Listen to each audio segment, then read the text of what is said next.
और आइए बड़ी खबर के साथ में कर रहे हैं शुरुआत। अहमदाबाद में 3 जगहों पर ईडी की रेड की जानकारी है। बैंक फ्रॉड केस में ईडी ने बड़ी कार्रवाई की है। सीबीआई की एफआईआर के आधार पर कार्रवाई की जा रही है। 3 फर्म पर नकली दस्तावेजों के जरिए सुविधा लेने के आरोप हैं और बैंक से नकली दस्तावेजों के जरिए कैश क्रेडिट सुविधा ली गई थी। सीबीआई की एफआईआर के आधार पर मामले में जांच पड़ताल चल रही है। 3 फर्म नकली दस्तावेजों के जरिए सुविधा ले रही थी, ऐसे आरोप है। बैंक से नकली दस्तावेजों के जरिए कैश क्रेडिट की सुविधा ली। अहमदाबाद में 3 जगहों पर इसी को लेकर ईडी की रेड लगातार जारी है। बैंक फ्रॉड केस में ईडी ने बड़ी कार्रवाई की है। सीबीआई की एफआईआर के आधार पर कार्रवाई लगातार जारी। 3 फर्म पर नकली दस्तावेजों के जरिए सुविधा लेने के आरोप हैं। और प्रधानमंत्री नरेंद्र मोदी के आमंत्रण पर यूनाइटेड किंगडम के प्रधानमंत्री कीर स्टारमर 2 दिन के भारत दौरे पर हैं। पीएम कीर स्टारमर का प्रधानमंत्री बनने के बाद भारत का यह पहला आधिकारिक दौरा है। कीर स्टारमर के भारत पहुंचने पर महाराष्ट्र के मुख्यमंत्री देवेंद्र फडणवीस, डिप्टी सीएम एकनाथ शिंदे, अजीत पवार, राज्यपाल आचार्य देवव्रत सभी ने उनका मुंबई में स्वागत किया।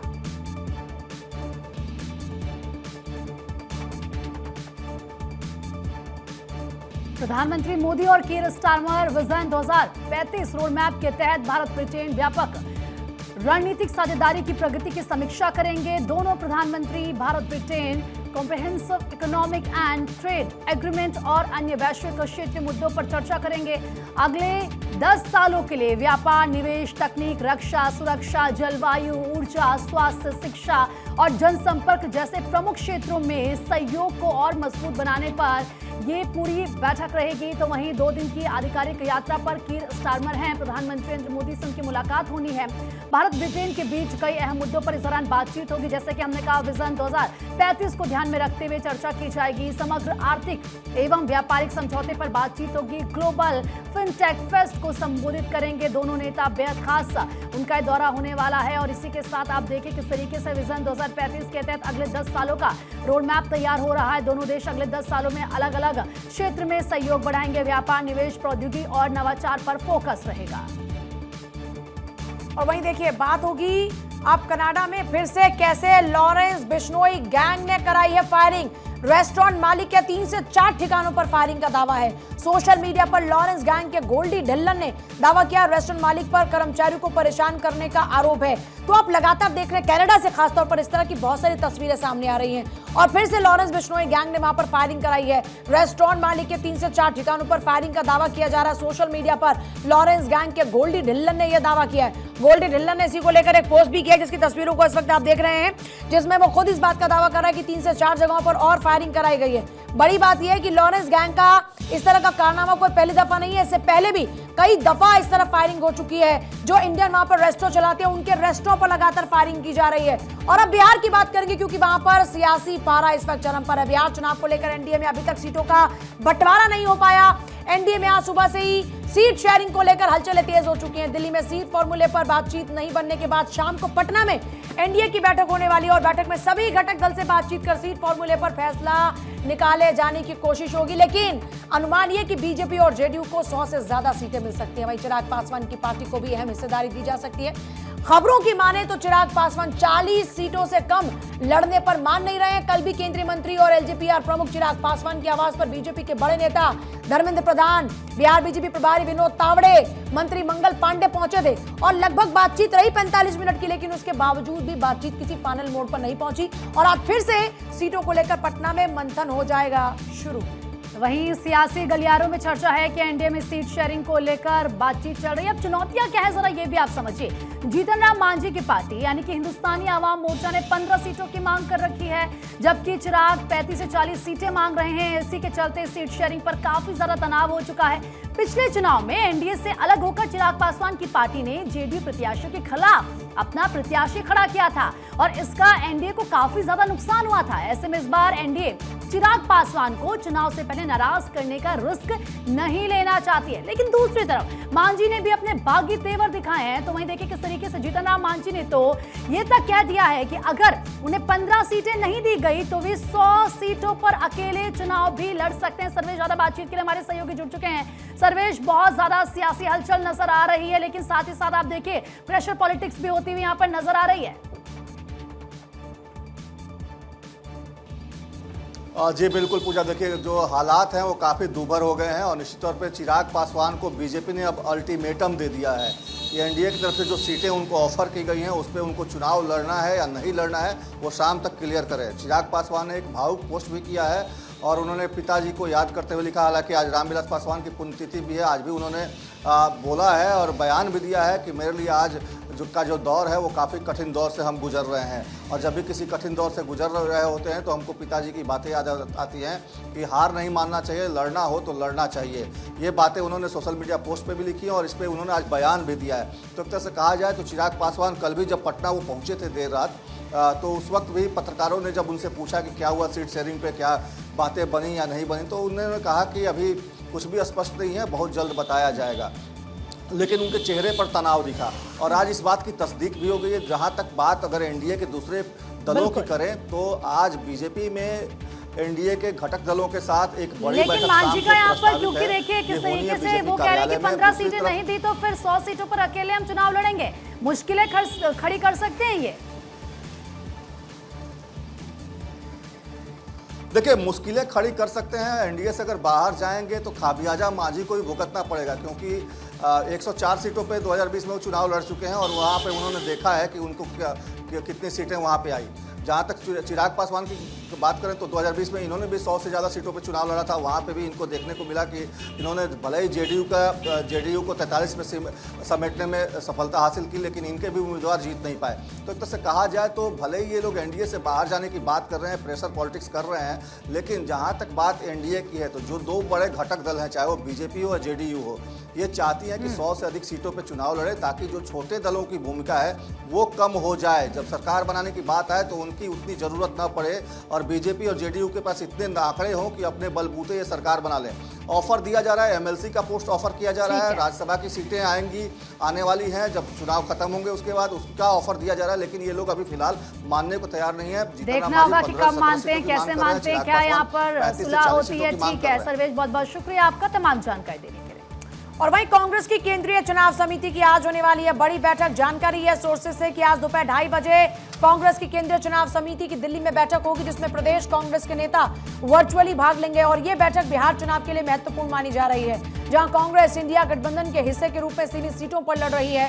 कांग्रेस ने पहले ही राज्य स्तर पर चुनाव अभियान समिति की बैठक की थी, जहां सीट बंटवारे और रणनीति पर चर्चा हुई। इंडिया गठबंधन में सीट शेयरिंग को लेकर चर्चा जारी है।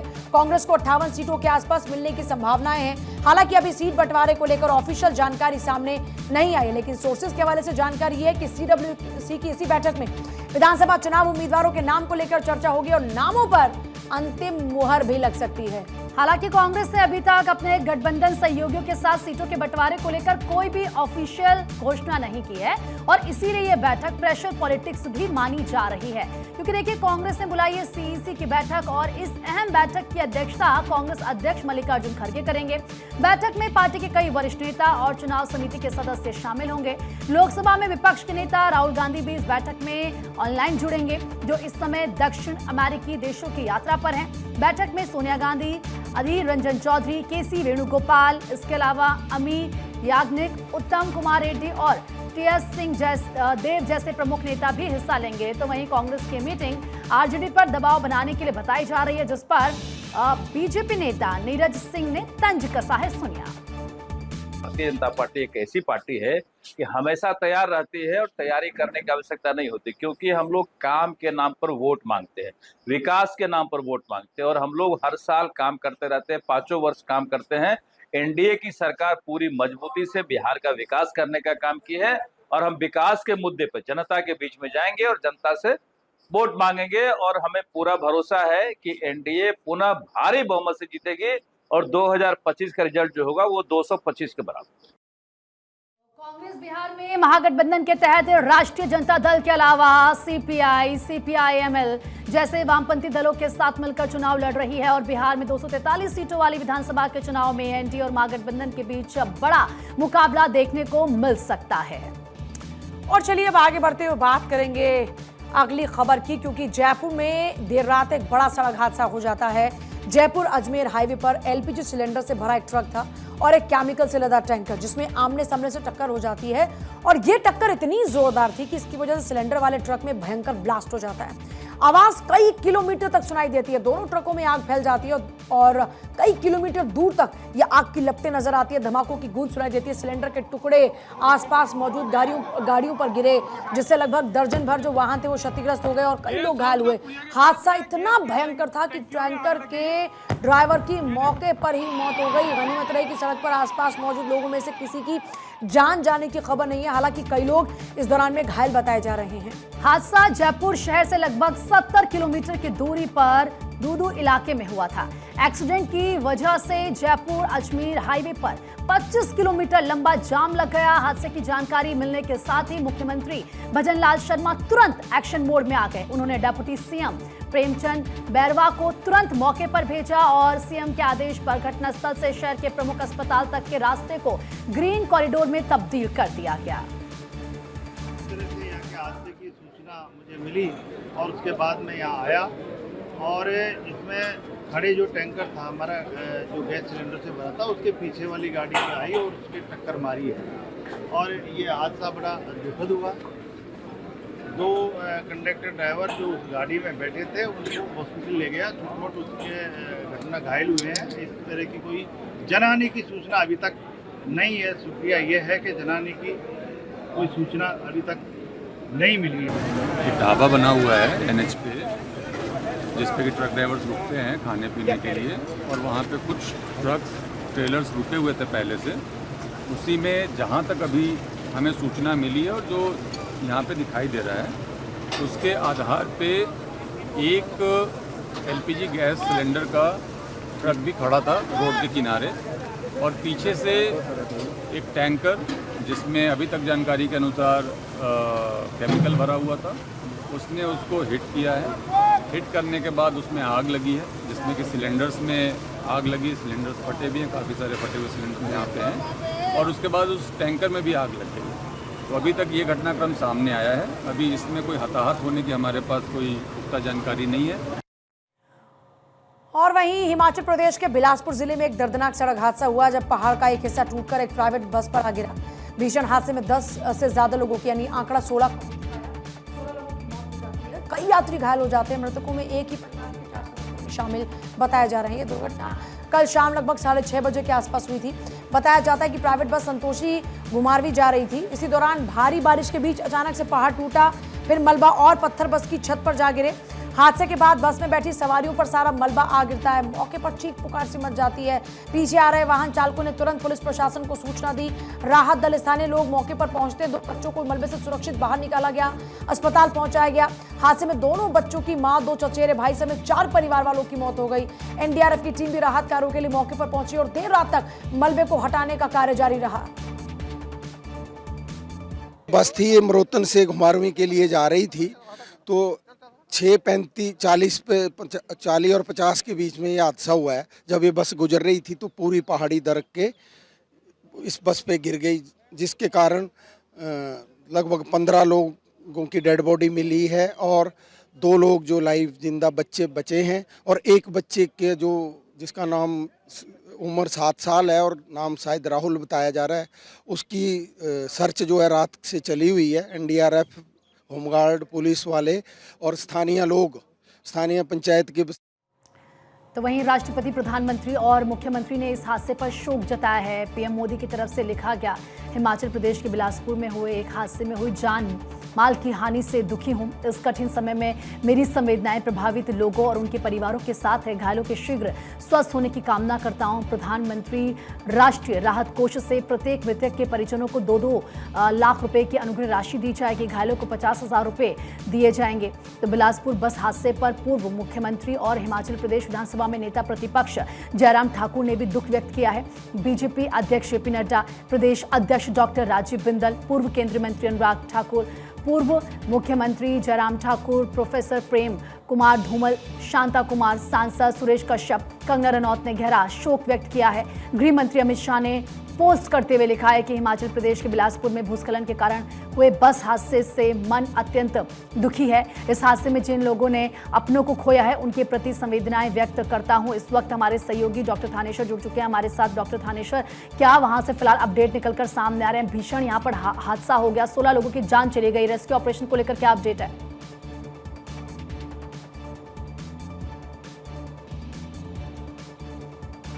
बारिश होने लगी, उसके कारण रेस्क्यू ऑपरेशन को रोकना पड़ा। सुबह अर्ली मॉर्निंग से दोबारा रेस्क्यू ऑपरेशन शुरू हो गया। अभी तक ये क्लियर नहीं हो पा रहा है कि बस में टोटल कितनी सवारियां सवार थी। हालांकि 16 लोगों की जो डेड बॉडी मिल चुकी है। राहुल नाम का जो बच्चा है वो अभी लापता बताया जा रहा है। इसके अतिरिक्त और भी पुलिस जो 2 लड़कियां बच्चे बचे हैं उनसे पूछताछ कर रही है कि कितने लोग सवार थे, लेकिन वो बता पाने में असमर्थ है। इसलिए एनडीआरएफ की टीमें वहां पहुंच चुकी हैं और जितने भी डिजास्टर मैनेजमेंट के लोग हैं वहां पहुंच चुके हैं। रेस्क्यू ऑपरेशन अभी भी चल रहा है। उप मुख्यमंत्री अग्निहोत्री वहां पहुंच चुके हैं।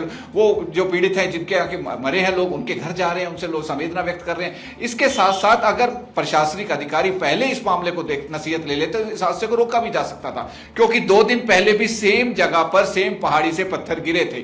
लोगों का कहना है कि अगर उस समय इस पत्थरों को रोक दिया जाता तो यह बड़ा हादसा होने से टल सकता था। अभी भी जिससे रेस्क्यू ऑपरेशन चल रहा है, रेस्क्यू ऑपरेशन के दौरान ही रुक रुक कर वहां पहाड़ी से पत्थर गिर रहे हैं। कहा जा रहा है कि इस पहाड़ी की पहले भी ऐसी दुर्घटनाएं होती रहती हैं। अगर प्रशासनिक अधिकारी समय रहते अगर उस पर कार्रवाई कर देते तो इसको रोका जा सकता था, लेकिन उन्होंने इस तरफ ध्यान नहीं दिया। क्योंकि पहाड़ों में इस बार बारिश बहुत ज्यादा हुई है, जगह जगह लैंडस्लाइडिंग हुई है, बादल फटे, उस कारण पहाड़ों में जो नुकसान हो रहा है इन्होंने इसी में रूटीन में ले लिया। हालांकि ये मेन रोड था, मुख्य रोड था, जहां से मेन सड़क बसें जाती थी। कल जो हादसा हुआ, सभी नेताओं ने, आला नेताओं ने दुख भी व्यक्त किया। बिल्कुल डॉक्टर थानेश्वर, फिलहाल आपका बहुत बहुत शुक्रिया तमाम जानकारी देने के लिए।